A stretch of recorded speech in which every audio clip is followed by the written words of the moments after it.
नमस्कार मित्रांनो, पुन्हा एकदा तुमचं स्वागत आहे इन्फो मराठी 24 या यूट्यूब चॅनलवर।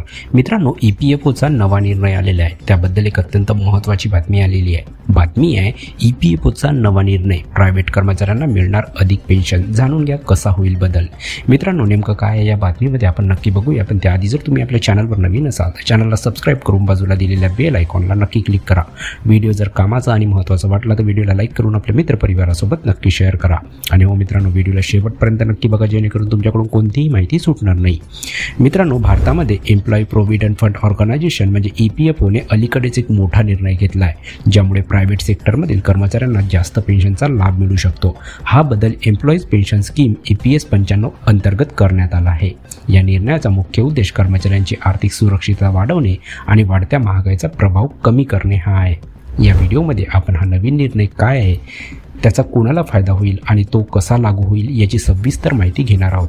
तसेच त्याचे फायदे आणि आव्हाने यावरही आपण चर्चा करूया। मित्रांनो, EPFOने प्रायव्हेट कर्मचाऱ्यांसाठी पेन्शन सुधारण्यासाठी महत्त्वाचे बदल केले आहेत। खाली योजनेचा एक ओव्हरव्ह्यू दिलेला आहे।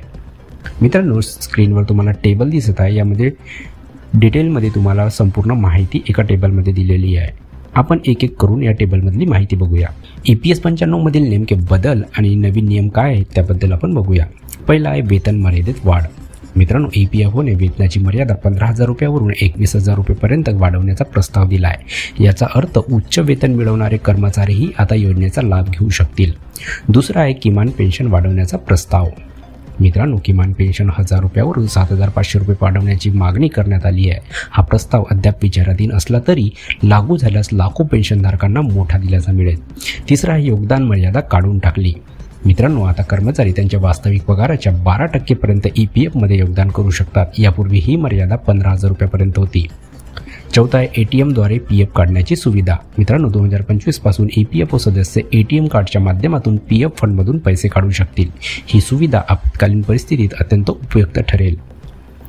पाचवा आहे सेंट्रलाइज पेन्शन पेमेंट सिस्टम म्हणजे CPPS। मित्रांनो, आता कोणत्याही बँक खात्यात पेन्शन जमा करता येईल। यामुळे PPO ट्रान्सफर करण्याची गरज राहणार नाही। मित्रांनो, आता आपण बघूया की पेन्शन कॅल्क्युलेशन फॉर्म्युला, ज्यामुळे तुम्ही पेन्शन कॅल्क्युलेट करू शकता। मित्रांनो, पेन्शनची गणना खालील फॉर्म्युल्याद्वारे केली जाते, जे तुम्हाला स्क्रीनवर दिसत आहे। जर एखाद्या कर्मचाऱ्याचे वेतन 21,000 रुपये असेल आणि ते 35 वर्ष सेवा दिले असेल तर पेन्शन = 21,000 गुणिले 35 भागिले 70 म्हणजे 10,500 रुपये प्रति महिना। मित्रांनो, आता आपण बघूया की EPS 95चे फायदे आणि आव्हाने काय आहेत। पहिला आहे जास्त पेन्शन। नवीन नियमामुळे कर्मचाऱ्यांना निवृत्तीनंतर सुरक्षितता मिळेल। दुसरा आहे सुविधाजनक प्रक्रिया। मित्रांनो, ATMमधून PF काढण्याची सुविधा आणि CPPS यामुळे प्रक्रिया सुलभ होईल। तिसरा आहे महागाईपासून दिलासा। मित्रांनो, किमान पेन्शन वाढल्यामुळे जीवनमान सुधारेल। मित्रांनो, यामागचे आव्हाने काय आहे याबद्दल आपण बघूया। अतिरिक्त योगदान। जास्त पेन्शन मिळवण्यासाठी कर्मचाऱ्यांना अधिक योगदान द्यावे लागू शकते। दुसरा आहे लांब प्रक्रिया। मित्रांनो, अर्ज प्रक्रिया आणि मंजुरीसाठी अधिक वेळ लागू शकतो।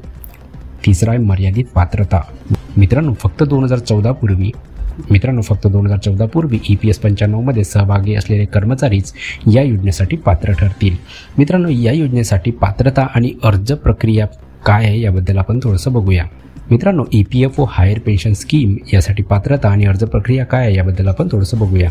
मित्रांनो, कर्मचारी EPS 95 योजनेचे सदस्य असणे आवश्यक आहे। किमान 10 वर्ष सेवा त्यांनी पूर्ण केलेली असणे आवश्यक आहे। वेतन मर्यादेपेक्षा जास्त योगदान करणारे कर्मचारी पात्र असतील। मित्रांनो, अर्ज प्रक्रिया काय याबद्दल आपण थोडंसं बघूया। जॉईंट ऑप्शन फॉर्म तुम्हाला भरावा लागेल। कर्मचारी आणि नियोक्ता दोघांनी फॉर्मवर स्वाक्षरी करून तो सादर करावा। EPFO पोर्टलवर अर्ज करावा लागेल। मित्रांनो, ही ऑनलाईन अर्ज प्रक्रिया तुम्हाला पूर्ण करावी लागेल।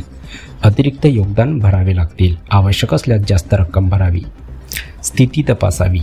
EPFO पोर्टलवर अर्जाची स्थिती तुम्हाला नियमितपणे तपासत राहावे लागेल। मित्रांनो, EPFOच्या या नव्या बदलामुळे प्रायव्हेट सेक्टरमधील कर्मचाऱ्यांना मोठा दिलासा मिळू शकतो। विशेषतः निवृत्तीनंतर आर्थिक सुरक्षितता शोधणाऱ्या कर्मचाऱ्यांसाठी हे महत्त्वाचे ठरेल। मात्र या बदलांना अंमलात आणण्यासाठी काही वेळ लागू शकतो आणि काही आव्हानेही येऊ शकतात। तर मित्रांनो, कशी वाटली कामाची आणि महत्त्वाची बातमी? जर बातमी कामाची आणि महत्त्वाची वाटली असेल तर व्हिडिओला लाईक करून आपल्या मित्रपरिवारासोबत नक्की शेअर करा। तसेच जर तुम्ही आपल्या चॅनलवर नवीन असाल तर चॅनलला सबस्क्राईब करून बाजूला दिलेल्या बेल आयकॉनला नक्की क्लिक करा। व्हिडिओ बघितल्याबद्दल खूप खूप धन्यवाद।